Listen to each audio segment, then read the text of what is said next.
Welcome to another episode of Culinary School Stories, the weekly podcast that is dedicated to sharing the stories of people around the globe whose lives have been influenced, impacted, touched, and or enriched, for good or for bad, from their culinary school experience.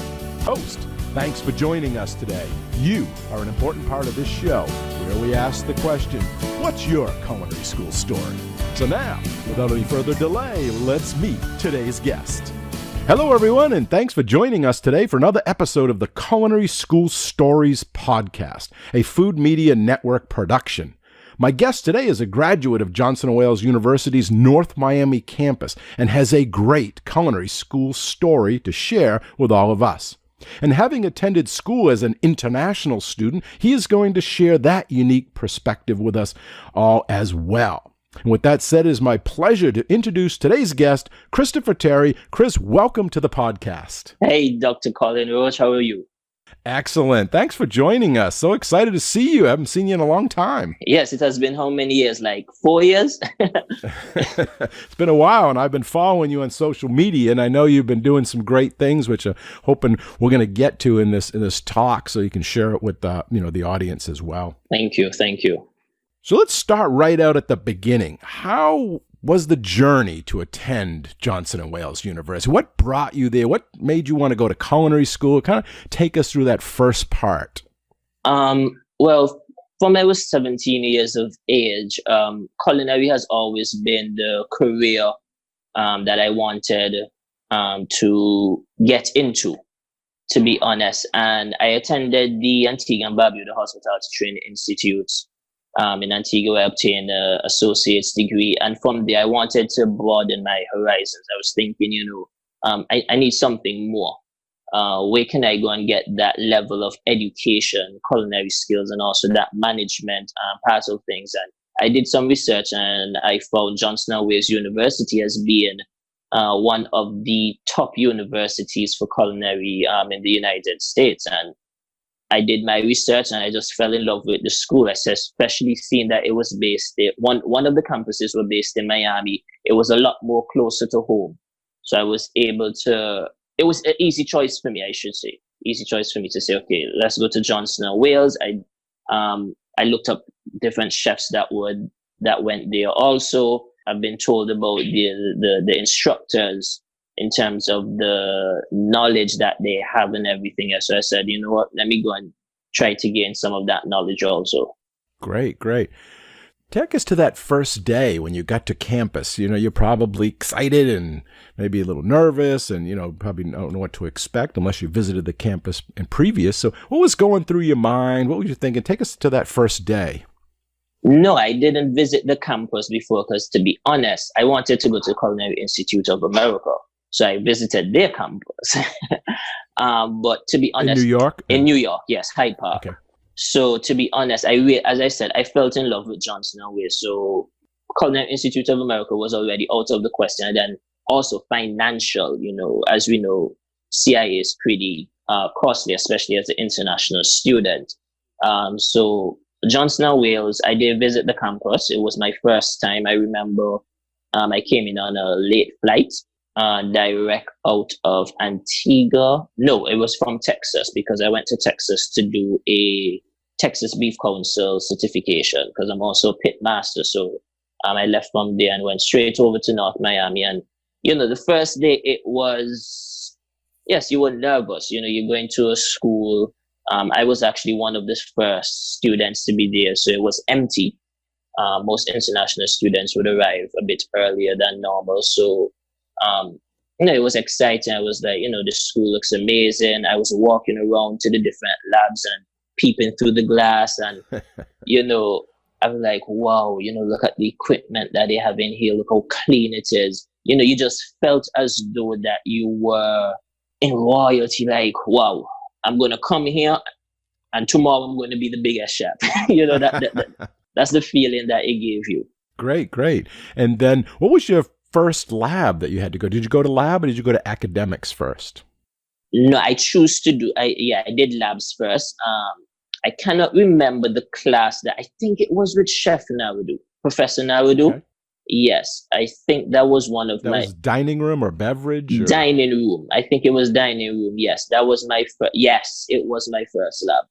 That one, it was good. Professor Nauru, wow, information. He has a wealth of knowledge, especially in wines. And, I would like to thank him also because he also pushed me to do the WSET level, which I did level 2 with him. So, it was very, very good. Labs were exciting, to be honest. Unfortunately, we had to wake up at 7 o'clock. We get to labs at 7 o'clock, so we had to wake up early. But I think that was part of the discipline also. That's why it was done like that. Discipline. Hey, you have a 7 o'clock lab. You have to be up by a certain time. Take a shower, get your breakfast, get to class on time, because that is the real world. And I think that's what Johnson & Wales was trying to give to their students. Hey, this is how it works in the real world. You have a 7 to 1 lab, and then you have a 1 to 7, just like you have a morning shift and an evening shift. Sure. It was pretty awesome. Now, going back to that WSET, tell us a little bit about that. What is that? Wine, spirits? That's what it stands for? Yes, it's a wines and spirits certification that I did with Professor Nauru. It was very intense. I would give you that. It was something that you had to study. We had to taste different types of wines. We tasted maybe about 20 different bottles.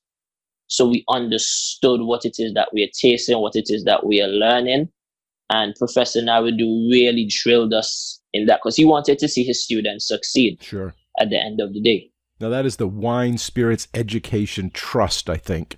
And that's international. So that was opened up to the public, not just Johnson & Wales students? Correct. No, it wasn't just for Johnson & Wales students. It was also opened up to the public. I think we had 2 persons from the public come and join us. We had 1, 2, I think it was about 7 to 8 of us in the class. And there's different levels with that? Yes, you have up to, I did my research the other day, and I think you have up to level 3. If I'm not mistaken. I could be wrong. Don't hold me to that. But I know level 1 is the more beginner's level, which in Professor Naudi was like, you guys don't need that. Let's just go to level 2. So that's the encouragement that you needed. He knowing to himself, okay, he's pushing you and saying, hey, listen, you don't need that. You're on to the next level. You feel good about yourself and you want to push and do a bit better. And I obtained the certification with merit, actually. I was surprised when I saw the certificate with merit. I was like, oh, because it was a pretty intense exam, to be honest. I'm going to be honest. It was very intense.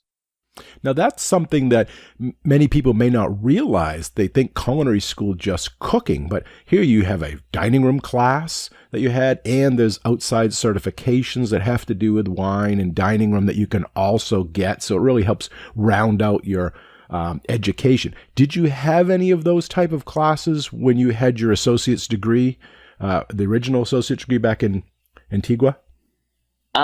We did, but at very minimal because it was more geared towards hands-on approach in the kitchen. So we did have a bit, but not as much as detailed as how it was in Johnson & Wales. In Antigua, it was more of cooking, a lot more cooking. Yes, we learned the basics, knife cut, costing, a bit of costing, not that much, but it was more hands-on, to be honest. So you learned how to handle yourself in the kitchen. That's good. And now you already had this experience. When you came into the lab, did you find that helpful? Did you find it a hindrance? I mean, were the other students in the class as experienced as you, or did you find them more novices? To be honest, yes, I did have that experience of others more than other students, because I was working for 7 years in the industry prior to attending Johnson & Wales. But at the end of the day, I came into the class with a very open mind because we are all here to learn. So it was a case that I had to, whatever I knew before, whatever I thought I knew, I had to act like I didn't know and listen, and I had to be able to be taught. So, I took the knowledge and everything. So what I had in my head went out the window at the end of the day. I wanted to learn what's happening here and now. Great. Now, thinking about that 2 years that you had all those classes, what was your favorite class and what was your worst class and why? My favorite class, it has to be your class, Chef. And the reason why is because I was not good on maths. I'm terrible. Well, was terrible on maths, and I know in terms. You'll have to tell them what the class is first, because they may think it's like pastry or dining room or. Oh, it was food costing. Class was food costing, so it was a very. For me, it was an intense class, to be honest, because I always try. If you remember, I always try to keep at least a minimum of a B or B plus average. So I always try to get good grades first and foremost. And I applied myself in that class. Reason being, because I know in terms of becoming a chef, you need to know food costs. You need to know your spending. You need to know the amount of money that you're putting on the plate, how much you're going to sell it for, your wastage, etc., etc. So I took that class. I was actually looking forward to that class a lot in my first year, but unfortunately, I couldn't get it until I did my second year. But I really paid attention to that class because I knew that it was needed.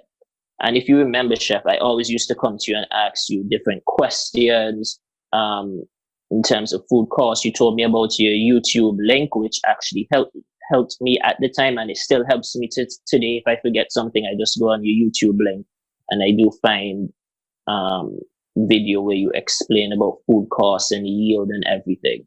So yeah, that was my favorite class. And I'm going to be honest, I think it was the hardest class too. Favorite and hardest class, but I manage. Yeah, it's food cost menu planning class, and it is an important class. I always start out by telling the new students that, you can be the best chef in the world, but still go broke. Correct. It's not necessarily about cooking because it's a business and you have costs and you have to manage those costs, that cycle of cost control. But it is one of the most challenging classes because it does have that math component. But I don't often hear that that's people's favorite class. So I'm glad to hear that because I do think it is a valuable class. And the YouTube channel that you referenced, that's a good point. And I will make sure I put that in the show link because it's a video that I created on how to do a recipe cost card and some other menu engineering that I've posted to my YouTube channel. And I found it to be very, beneficial to many people out there in the industry. I think that one video you're referencing now, last time I checked, had like 120,000 views. So there's a lot of people out there that really need that material. And I've had comments saying, I run a food truck or I run a business, and that's been helpful in costing. So I'll link that because in case any of the listeners out there want to find that video and get those forms, it is available for free out there. And I implore them to have a look at the video. It really helps. It really helps. And I want to thank you publicly for, one, having the patience to teach us, because I remember a lot of students just could not get that class, especially with the stimulation and everything. And, I would like to thank you for pushing all of us and for us getting through that class. It has really helped me as I have progressed in my career. Oh, great. Well, I appreciate that. How about your worst class? The worst class, I'm thinking, what is the worst class? Maybe you didn't have one. I don't want to put you on the spot, but if you did have one, I'd like to understand or let the listeners know why it was hard or why it was your worst. Statistics, I think, was the worst class. Again, numbers, maths. It was, it was a challenge. I think it was the worst, but I always say, once you apply yourself, if you apply yourself to anything that you're doing, you can make it. Because I started in that class, I think, with maybe a C plus, and I ended that class with a B plus. So in the beginning, it was hard. Yes, it was the worst. To be honest, it was just so challenging. It took up a lot of my time, not compared to other classes. But I applied myself. I wanted to learn it. I wanted to get a good grade at the end of the day. So I applied myself. So yes, it was the worst, but no matter what you think is the worst, you can always make it the best. Yeah, I agree. Good. Let's transition now to extracurricular activities, because I know you were involved in a lot of the competition clubs and, things like that, and you actually won some and you got to travel. So maybe take us down that road and share with the listeners some of those things that you were involved in that they could get involved in. Well, so that is that's going down memory lane. So while attending Johnson and Wales, myself, Arthur Patrick, and Michael Seaford, we decided, hey, Deca Culinary competition is coming up. How about we come together? Because Arthur is from Trinidad, I'm from Antigua, Michael is from Antigua, and we say, hey, how about we come together, create a Caribbean team, go and represent Johnson and Wales. And we came together with Professor Flader, Chef Flader, and he also was someone who helped us a lot. He was a great professor also. I also had him, I think, in advanced dining room. And he was our trainer for that Deca Culinary competition. And our first competition, we went to Orlando, just up the road. Right, so we went to Orlando, and we were nervous. It was very nervous. It was something that it's different because I'm very familiar with competitions. I've done many competitions in Antigua, Puerto Rico, cooking competitions. I also did barbecue competitions because I love barbecuing. I had a barbecue team where we traveled between Puerto Rico and Tennessee, winning many coveted awards and medals and everything. I also have YouTube videos about that, some of our documentaries from Puerto Rico and Tennessee. So competition is in me. I love competition, but every time you go to a different competition, it's a different feeling. So I always get nervous, and I do like getting nervous because it really brings out the best inside of you. So I remember we were in the room a day and we were supposed to be doing up our timeline. And again, it goes back to costing. Because I didn't get your class the first year. None of us got your class the first year. So guess what? We didn't know what to do. So we actually just, quite frankly, I'm going to be honest, we actually, quote unquote, made up a figure for that timeline that we had to do. And I can't remember seeing the judges' score sheet for the theoretical part of it, but I'm pretty sure we failed it. Especially the costing part. Pretty sure that we failed it. But one thing that we had was unity. We worked together as a team. So going into the kitchen, it was a case where we worked together as a team and created something amazing that allowed us to win the overall competition. So that was our first competition that we won. And like, hey, why not go back and defend it the following year? Which, we started to consider ourselves the island boys, seeing that we were from the Caribbean and everything. So we went back the following year to Washington, D.C. And to be honest, Chef, I'm going to tell you, when we came back, some of the competitors that were there the year before, they were shocked to see us back because they know how good that we came the first year. So they were like, wow, them again, But that year was, I would say, we were very confident going in that year. We were super confident. Unfortunately, we didn't get much practices in. I think we did only like 3-4 practices because, some persons had to work and scheduling, and it was 2 teams. So, it was a kind of back and forth thing. So we only got the most, I would say, was 4 practices. But again, Chef, what we had was teamwork. And that's something I want the listeners and chefs, both present and also future. Teamwork makes the dream work. And that's the truth. Because that day, I remember we were in Washington and we got the outline, what we would have to do and everything. And they said we had to break down a chicken, fabricate a whole chicken. That's not a problem. But then we started to do a bit more research and we said, the oyster.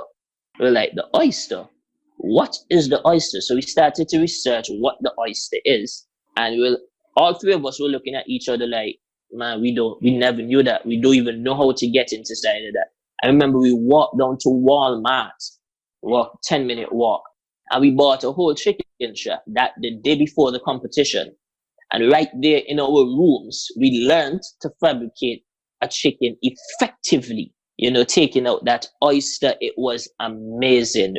To this day, we still talk, you know, Arthur and I speak a lot, so we still speak about it. And we just laugh about it because we can't believe that we were able to practice that the night before, execute it the day after flawlessly.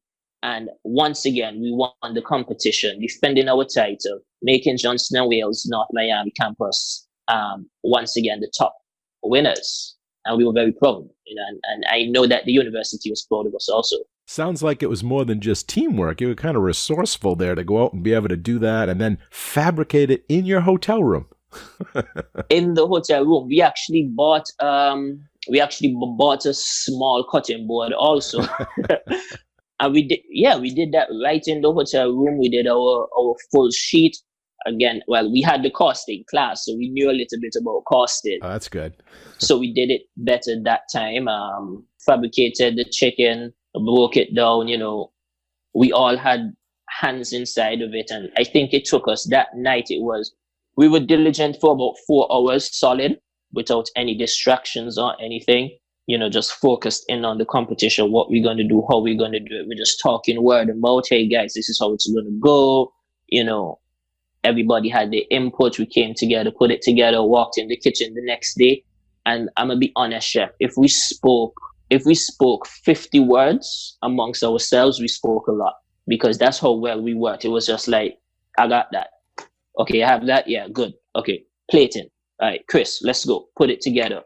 You're focused and it's choreographed and you know everyone knows what to do and just execute. Yeah, it was just, it was flawless. It was like, because we already knew what we were going to do. You know, Mikhail was responsible for like doing his, the sauces, the vegetables. Otto was responsible for breaking down the chicken, cutting up, making purees and this kind of things. And I was responsible for like the sauces and the cooking methods of things. And then finally the plating. So it was just, we spoke about it and we executed it. That was it. What a great experience. Must have been awesome when you heard them announce that you were the winner. It was lovely. It's excitement that you cannot imagine. Is, you know, we wanted that thrill. You know, we were like the next year, we're like, I wonder if we could go back, seeing that we're finished from school, if they would allow us. But, you know, it was the thrill of the competition. It was lovely. So tell us about where you've been now. What since you left school, you know, how have you been doing, and you know, where are you now? Oh, great. Well, from I left Johnstown, Wales, I went to Ocean Reef Club. I worked there for a year, and also Cardsong Golf Club. So it was one property, 2 different clubs. So I was working both, you know, just trying to gain that international experience as much as possible, you know, just soak up everything. From there, I got a job offer with Sandals. I'm pretty sure everyone is familiar with Sandals in Barbuda, where I came in as a sous chef for the American restaurant, seeing that I had that knowledge. And then I quickly went up to the French kitchen. It was a French restaurant. And, you know, there's where I actually shone, meaning in the case, just like what I was preaching before, teamwork. I made sure that my team was on the same level as everyone else, meaning I went and taught them. So my books from Johnstown, Wales, I actually brought with me, and I actually taught my staff. I helped my staff to understand different sauces, different knife cuts, different cooking methods, you know, behavior of the kitchen, because I believe that if it is that you have a team and everyone is on the same page, not because I'm the chef means that I need to be above you. No, I want everybody on the same level as me, because at the end of the day, we're going to make that team effort, right, something greater than anyone could imagine. So there's no weak link. There's always strong points in the team. If somebody's weak in something, there's someone to pick up that weakness. And that's what, quite frankly, makes a team. So, you know, I've been very proud of that.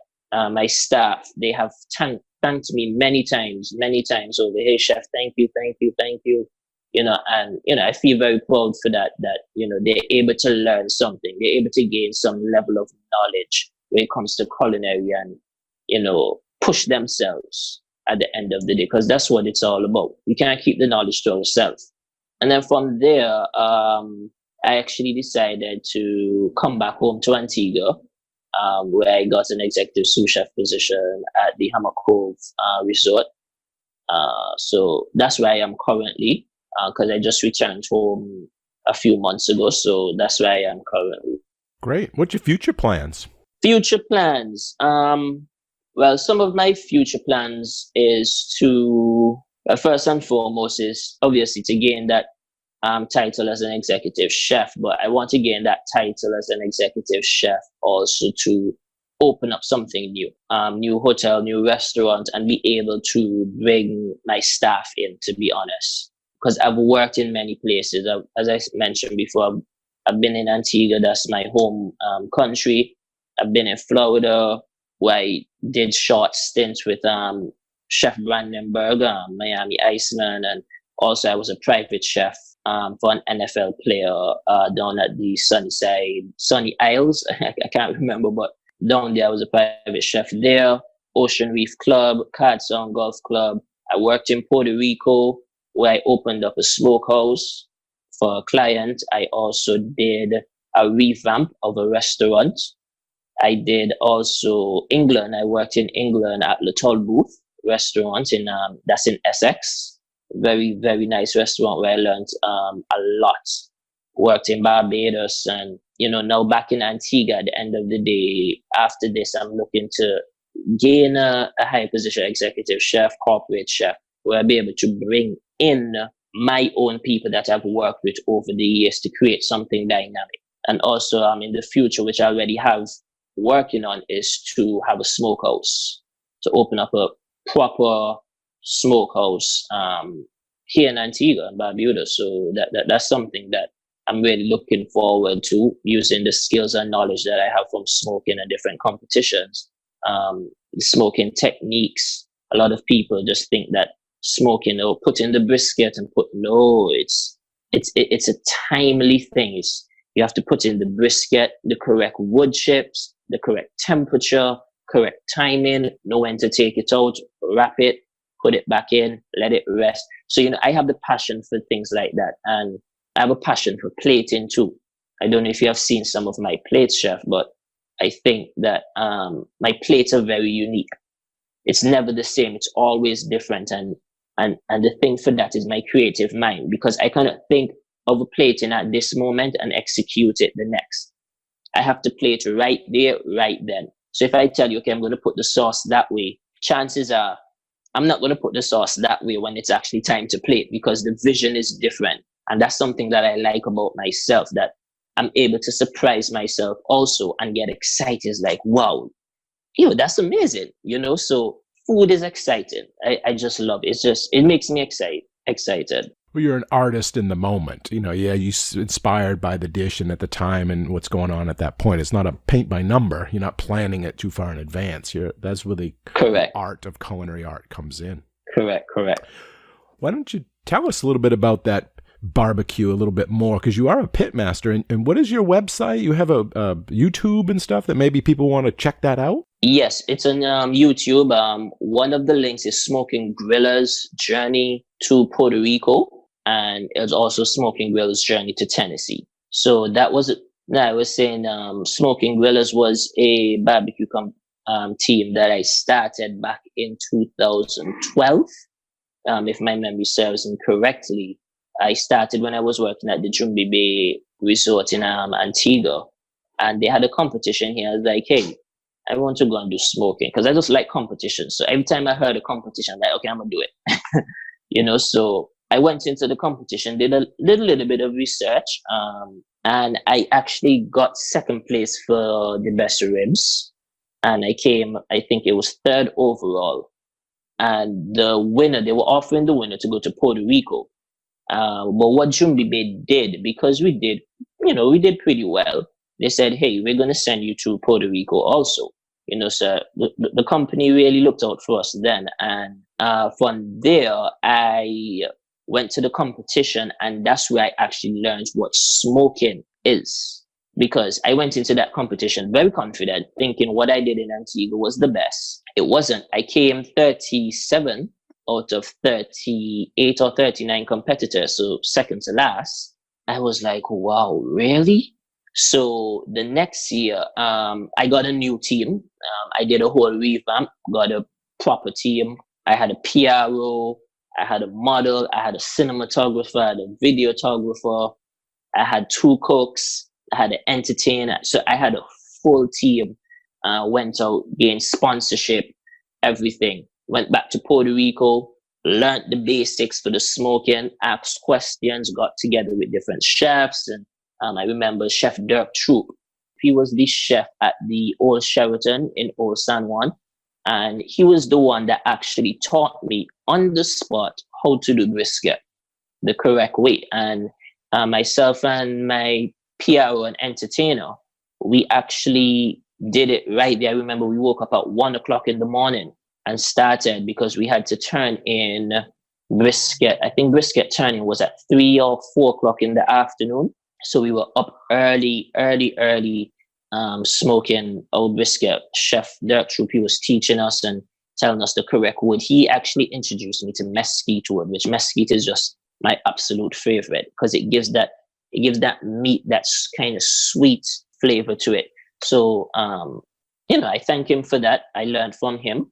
I learned from another pit master a year later also in terms of smoking pork butts and chicken and these kind of things. So I was thankful for that. And on top of my own research, we managed that year, I think, to come 11th. We did very awesome that year.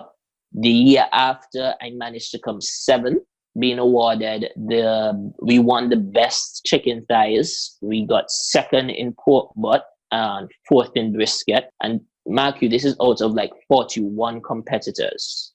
So we did not do too bad ourselves. And, that's something that I'm very proud of to this day. It's still in awe, young people, we're able to do something on such a large scale. And that's something that I want to tell a lot of the listeners, no matter how young or old you are, once you put something to your mind, or once you put it to your mind, just execute. You can do it. Yeah. Just get the right resources. It may take a while. Some persons it takes a year, some persons it takes 10 years, but hey, doesn't matter.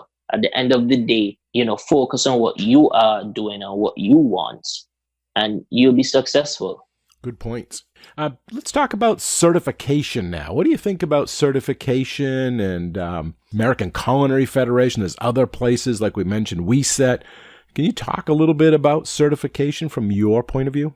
Certification, very important. Very, very, very important. Last year, October, I decided to do my certification as a chef de cuisine from American Culinary Federation. And I would like to thank Chef Jeff for assisting me in that. I would like to thank Chef John Bell. He also assisted me in that, and Chef Gary. These were chefs that have seen me, especially Chef Jeff. He has seen my progress since age 17.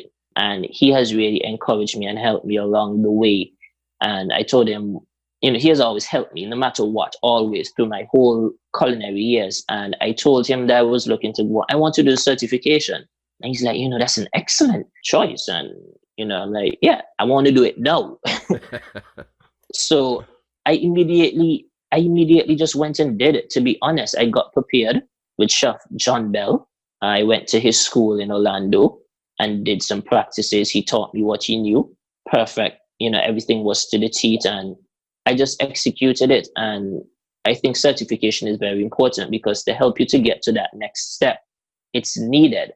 Not to say that you can't get to the next step without it, but at the end of the day, it's easier and persons will recognize you more. And that's one of the reasons why I did that certification. The main reason is for me to get that international exposure.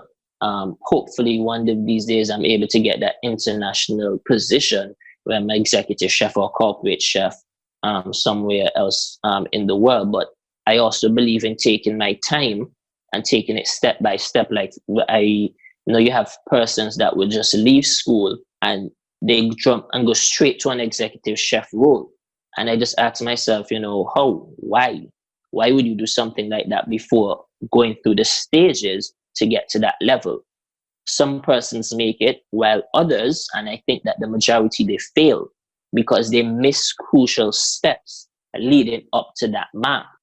So I am a strong believer of that. I've said it many times, could have been an executive chef years ago, but was I ready? No, I'm not ready. Well, I wasn't. I'm ready now, but I wasn't at the time.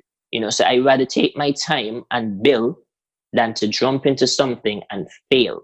You understand? And I think that's one thing I would like for our listeners to, another thing I like the listeners to take away. Take your time.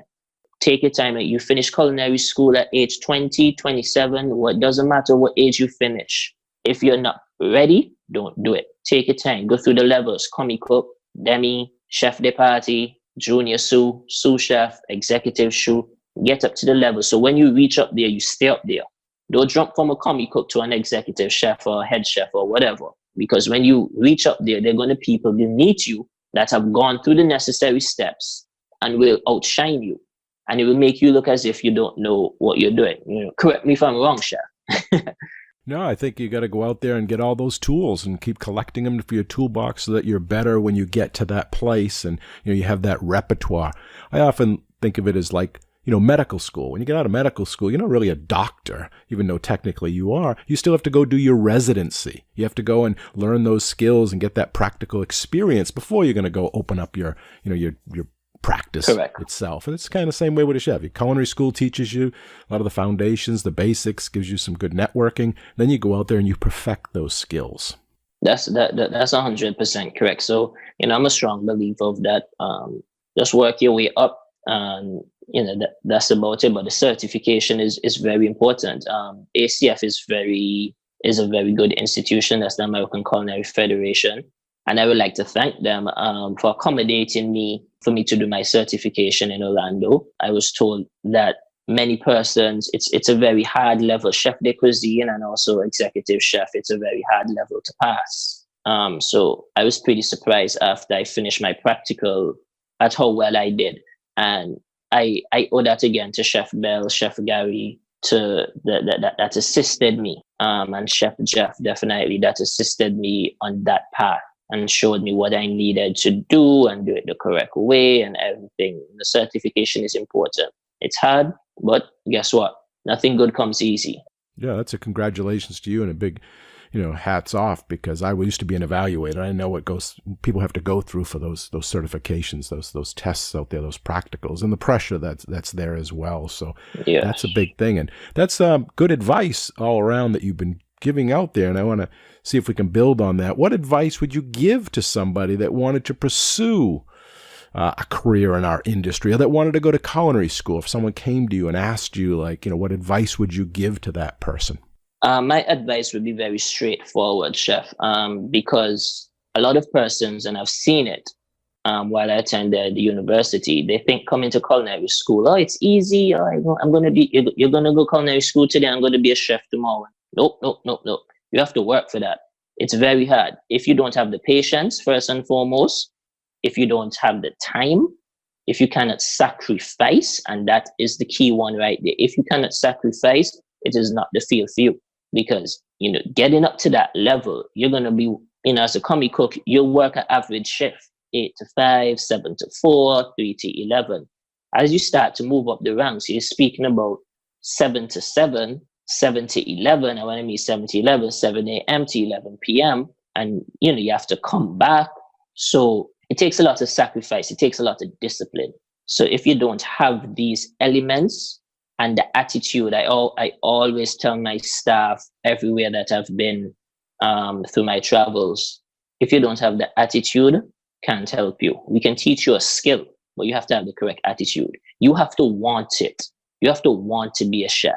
You have to understand the meaning of being a chef. If you can't have the sacrifices, if you don't have the discipline, if you can't be taught, because that's another thing, because I know you have experience in chef, you have some person that you try to teach them something like, I know. No, that's not the right attitude. Even if you know, because I can tell you a story, chef. When I went to the Talbooth, I went there, I think, for 2 to 3 months to do a stage. And the chef asked me, do you know how to make a stock, veal stock? I said, no, chef. He's like, what? You're a chef and don't know how to make it? I said, would you like to show me, chef? And it's not because I didn't know how to make it. I just wanted to see how he did it. You understand? So imagine if I said, oh, I know. He would have said, okay, since you know, go and do it. And then maybe I would have missed a step.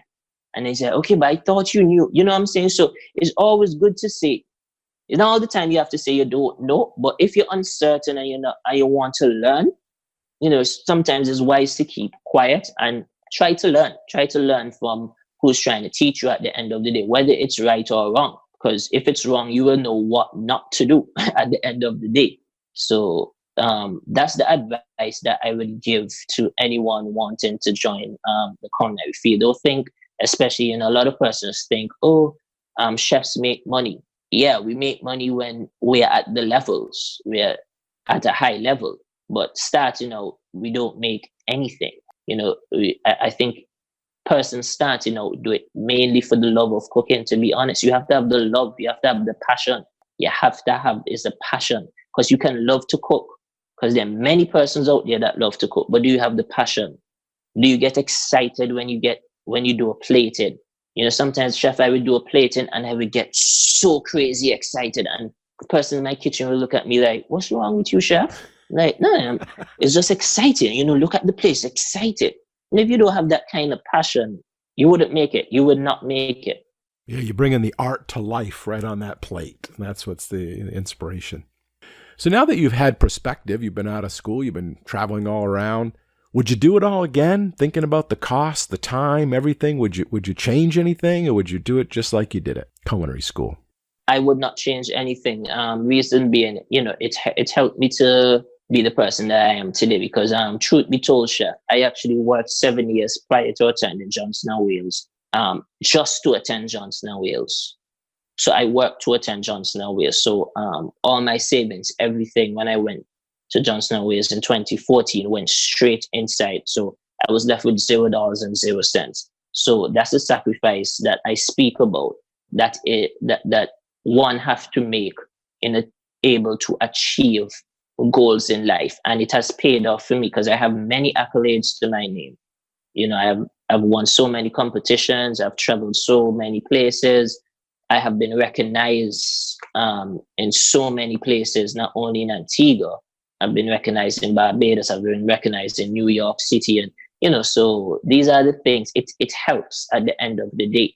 So I would not change anything. Johnson & Wales, yes, it was expensive, but I think it's beneficial, and it will continue to be beneficial for me in the future, because the broad bands of chefs that school have produced, the alumni, it's amazing.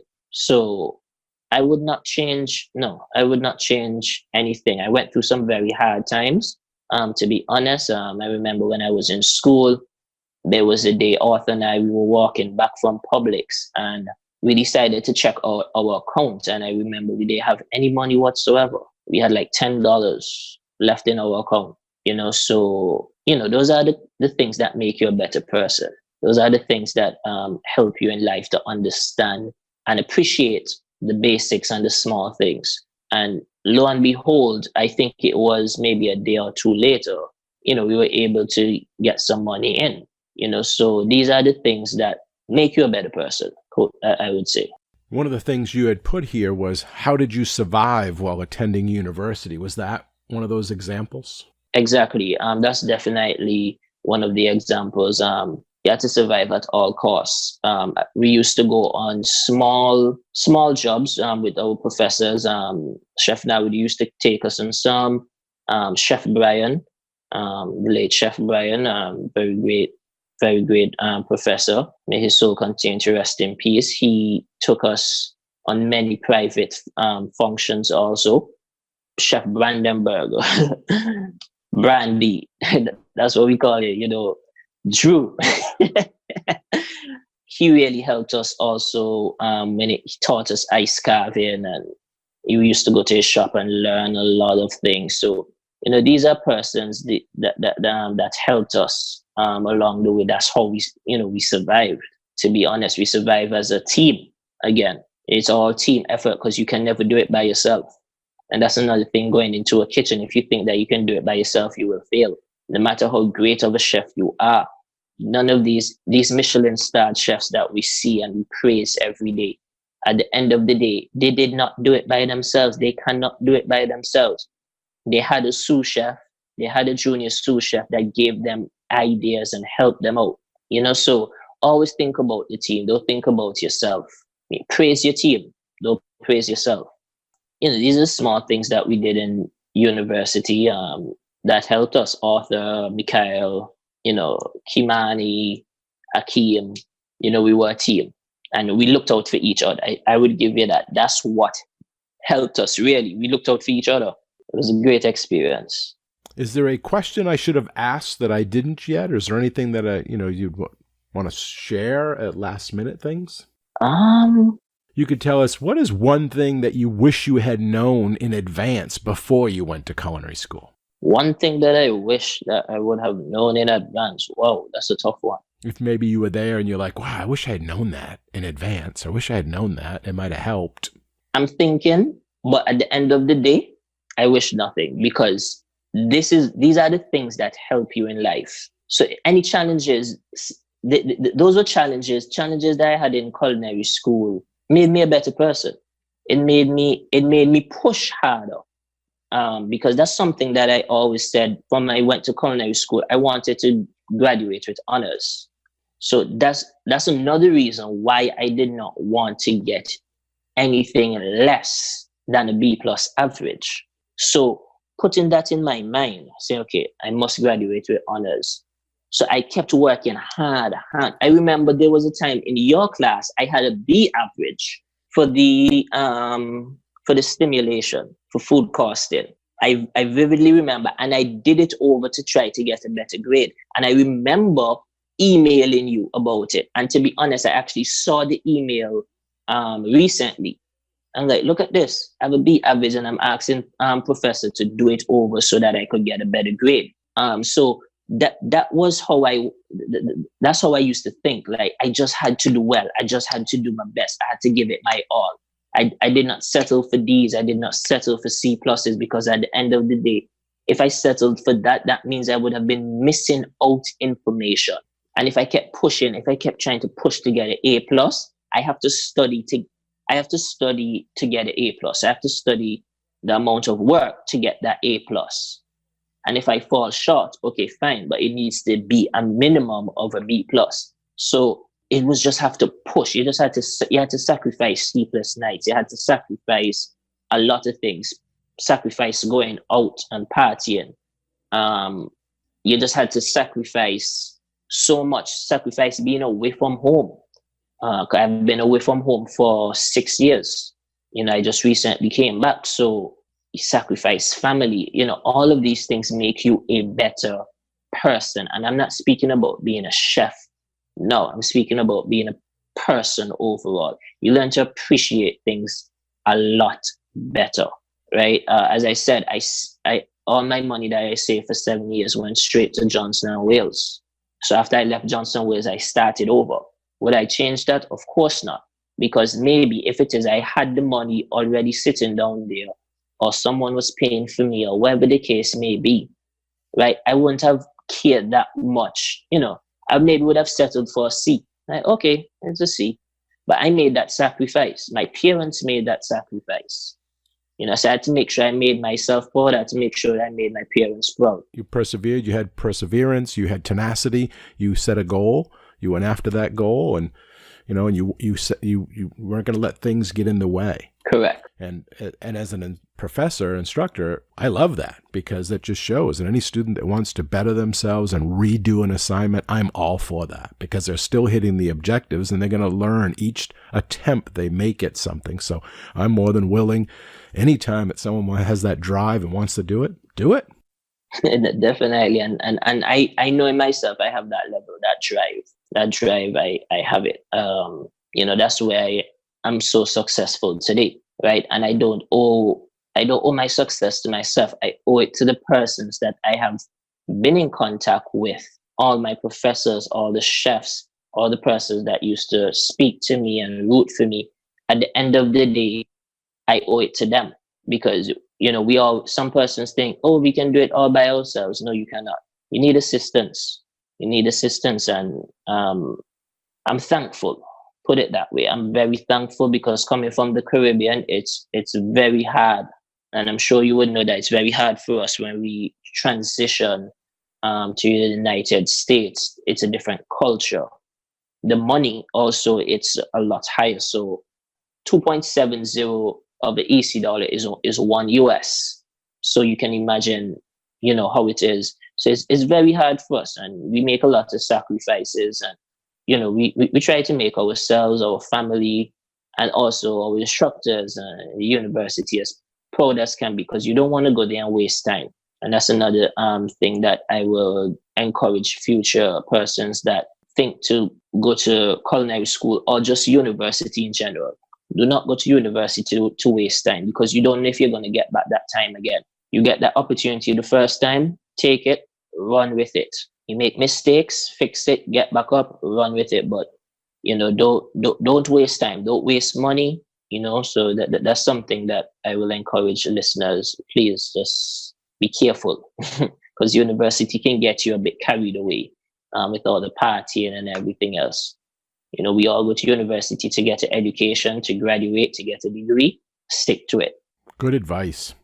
Well, that is just about all the time we have for this episode. And I want to first thank you, Christopher, for coming on the show today and sharing your culinary school story with all of us. We really appreciate your time, your insight, and your honesty. Thank you. Thank you, Chef. Oh, thank you. And really enjoyed our chat. All right. Take care, Chef. Bye-bye. And a big thanks and appreciation also goes out to all of you, the listeners. We hope you enjoy the show and this episode. You all are a big part of this show, so please let us know what you think. Your comments are always welcome, and they help us in making the best show possible. You can email them to culinaryschoolstories@gmail.com. That's culinaryschoolstories@gmail.com. Or even leave us a voicemail at area code 207-835-1275. That's area code 207-835-1275. And if you like the show, we have a big ask of all of you, and that is to share the podcast with everyone you know, and to give us a positive rating and review on Apple Podcasts. Okay, until our next Culinary School Story, take care and be well. Bye-bye. Culinary School Stories is a proud member of the Food Media Network. Culinary School Stories is a proud member of the Food Media